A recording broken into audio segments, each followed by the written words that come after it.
More coffee, Sam? Just a little to hot it up. When?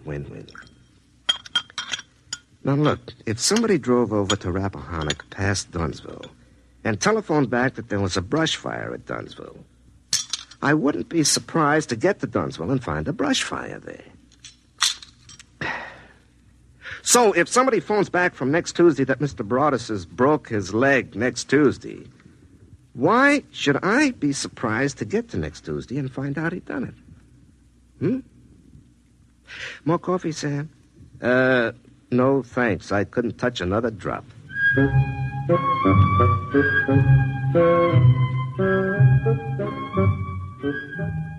see what I mean? Pretty soon I began to realize there was money in this thing, and I got to work on my invention, the one I meant to use for private calls on party lines. I got out the soldering iron and a bunch of components I liberated from the phone company, and I started to rearrange the circuits the way that voice on the telephone had told me to. It was a real breadboard job with wires hanging out of it like spaghetti, but finally I was done. I spliced my gadget onto my phone, then I broke the line to Central, rang it, and half a minute later... Hello? Hello? Hello, Sam. This is you in the 2nd of July. You got it all fixed up, huh? Yeah, it looks awful. Well, that's okay. You can straighten it out later. Okay, Sam, now we get rich together. Look, Sam, I want to ask you a few things about this gadget. Now, you know where those 4 transistors are hooked up bridging the... Look, Sam, you mind if we don't go into that right now? Yeah, but I want to know if I reverse the leads, will I... Some other time. Well, if you're too busy to talk... I'll tell you, I am kind of busy right now. You'll understand when you get to where I am. Look, I worked 6 hours on that thing because you said to it. Don't get mad, Sam. I'll tell you what. You go see Rosie and tell her about this and have a nice evening. Ha-ha. What do you mean, ha-ha? You'll find out. Knowing what I know, I'll even double it. Ha-ha, ha-ha.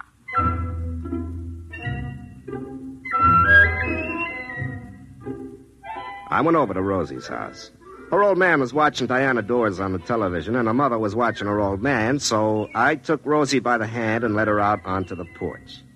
I could see the moon glinting off eyeglasses as all the neighbor ladies leaned forward in their porch rockers to watch us. I always felt a responsibility to those ladies, and usually I try to make it worthwhile to them staying up so far past their bedtimes. But tonight, I had other things on my mind. Sam, you didn't slick down your cowlick. I've told you, if you go on a date without slicking down your cowlick, it shows you have no respect for the girl. Rosie, forget my cowlick, huh? I could go inside and get some mustache wax. Pa keeps it because his crew cut always goes limp when the humidity gets above 60%. Rosie, will you listen to me? I've made up my mind to get rich. You ought to have everything your little heart desires. Now, suppose you tell me just what you want. I want your cowlick to lie down so I won't be ashamed in front of the neighbors. No, honey. Mink, chinchilla, a sports car, anything, whatever you want. Do you feel all right? Now, listen, honey. Nobody knows it, but tonight Joe Hunt and the widow Backus are eloping to North Carolina to get married. We'll find out about it tomorrow. And day after tomorrow, on the 4th of July, Dunsville is going to win the baseball game with Bradensburg, 7-5, all tied till the 9th inning, and then George Peavy is going to hit a homer with Fred Holmes on second base.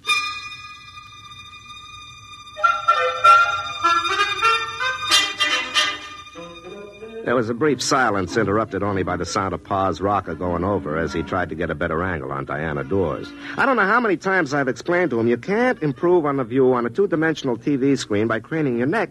But he says you can't overcome a lifetime of habit. Well, anyways, I explained to Rosie about Sam in the week after next telling me all these things and how we were going to get rich. Sam, somebody was playing a joke on you. Oh, yeah? Well, who else but me knows what you said that time you thought I was mad at you and you were crying down behind McHenry's ice house? Sam, I told you when I read those words on that board fence, I didn't know what they meant. And nobody else knows about the time we were picnicking and the bug got down the front of your sunback dress and you thought it was a hornet. Sam Yoder, you never told anybody about that. No, but the me in the week after next knew. He told me, so he had to be talking to me. It couldn't be anybody else. Sam, either you've told somebody else everything we ever said or did, or else there's somebody else who knows. That's awful. But, honey, it's me. This other person knows everything we say, even now? Sure. Sam Yoder, you go home. But, honey... Do you think I'm going to talk to you when somebody else listens to every word I say and knows everything I do? Do you think I'm going to marry you? But, Rosie, it's just between the two of us. You, me, and me next week. Rosie.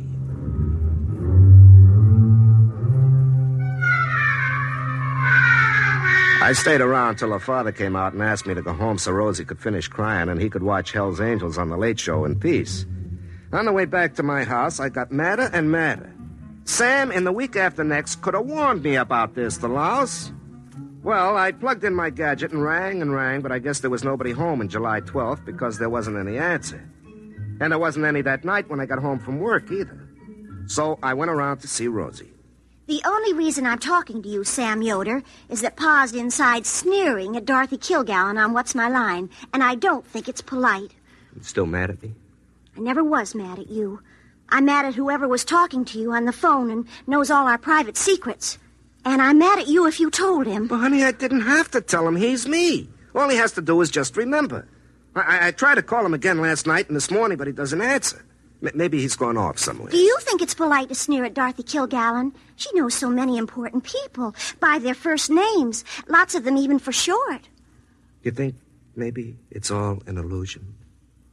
You told me last night there'd be an elopement, and there was. Joe Hunt and the widow Backus, just like you said. Well, could have been a coincidence. I'm waiting to see if Dunsville beats Bradensburg 7-5 tomorrow. Yeah, I bet $11 on it. If that happens, I'll die. Why, honey? Because it'll mean that I can't marry you, ever. Because somebody else would be looking over your shoulder, and we would never be by ourselves all our lives, day or night.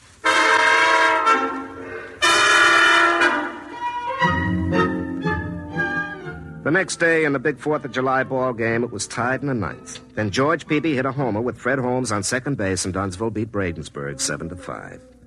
I collected my bet, but the $11 turned to ashes in my mouth.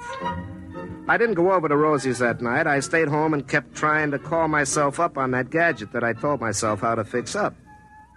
It was a moonlit night, the kind I usually spend with Rosie while her old man watches the $1 million movie for the 7th time on TV, hoping that the ending will come out different. But there I was in the basement trying to call up the week after next, and nobody home. In the morning, I woke up suddenly. I thought it was the alarm clock, but it wasn't. Hey, I left the gadget on. Oh, wait, don't go away. Wait. Hello? Don't get upset, Sam. Rosie's gonna make up with you. How do you know what she's gonna do? She won't marry me with you hanging around. I've been trying to figure out a way to get rid of you. Quiet, I'm busy. I gotta go collect the money you made for us. You collect money? I get in trouble and you collect money? I have to, or you wouldn't get it. Now listen, where you are, it's Wednesday. You're going over to Dunsville today to fix some phones. You'll be in Mr. Broadus' law office about 10:30. Now you look out of the window and notice a fella sitting in a car in front of the bank. Notice him good. I won't do it. I won't take orders from you. Maybe you're me, but I make a bet and you collect it. For all I know, you spend it before I get to it. Now, I'm quitting this business right now. It's cost me my girl and my peace of mind and the blazes with it. Okay? Okay, Sam. Just wait and see.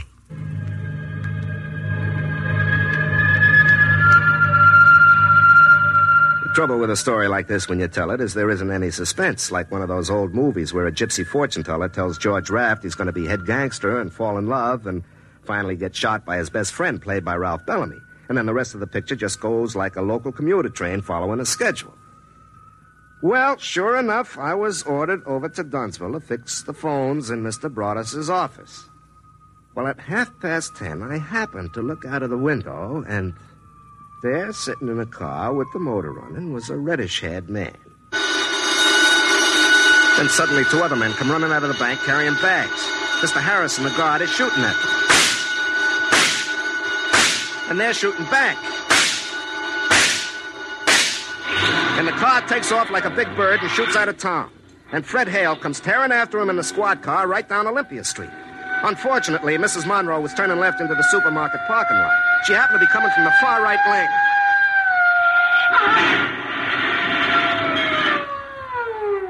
And so the bank robbers got away clean with $35,000. They'd cut all the wires out of town where they crossed Goose Creek, and so...